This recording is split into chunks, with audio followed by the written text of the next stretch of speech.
கடலூரில் நாளை நடைபெற உள்ள ஸ்ரீ பாலமுருகன் கோயிலில் கும்பாபிஷேகத்தில் பட்டியலினத்தவர்கள் கலந்து கொள்வதை தடுப்பவர்கள் மீது காவல்துறை சட்டப்படி நடவடிக்கை எடுக்க சென்னை உயர்நீதிமன்றம் உத்தரவிட்டுள்ளது.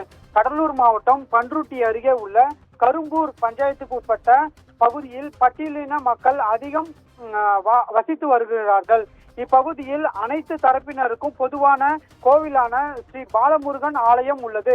இக்கோவிலின் சீரமைப்பு பணிகள் நிறைவடைந்து கோவிலுக்கு கும்பாபிஷேகம் ஆகஸ்ட் 28ஆம் தேதி நடத்த திட்டமிட்ட உள்ளது. இந்நிலையில் கோவில் பொது கோவில் அல்ல என கூறி கோவிலுக்கு நுழைய விடாமல் கரும்பூர் பட்டியலின மக்களை சிலர் தனிநபர்கள் தடுப்பதாக கூறி அக்கிராமத்தைச் சேர்ந்த பூபாலன் என்பவர் வழக்கு தொடர்ந்திருந்தார்.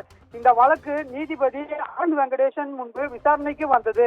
அப்போது மனுதாரர் தரப்பில் வழக்கறிஞர் இந்துமதி ஆஜராகி கரும்பூர் கிராம மக்களுக்கு சுத்தமான கோவில் கும்பாபிஷேகத்தில்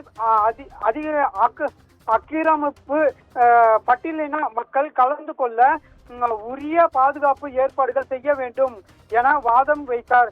கோவில் இந்து கோவில் துறை அதாவது அறநிலைத்துறை தரப்பில் கட்டுப்பாட்டில் இல்லை என்று கோவில் சீரமைப்புக்கு 2 லட்சம் ரூபாய் நிதி உதவி வழங்கப்பட்டதாகவும் கரும்பூர் முருகன் கோவில் பொது கோவில்தான் அனைவரும் வழிபட உரிமை உள்ளது என இந்து அறநிலைத்துறை தரப்பில் வாதம் வைக்கப்பட்டது.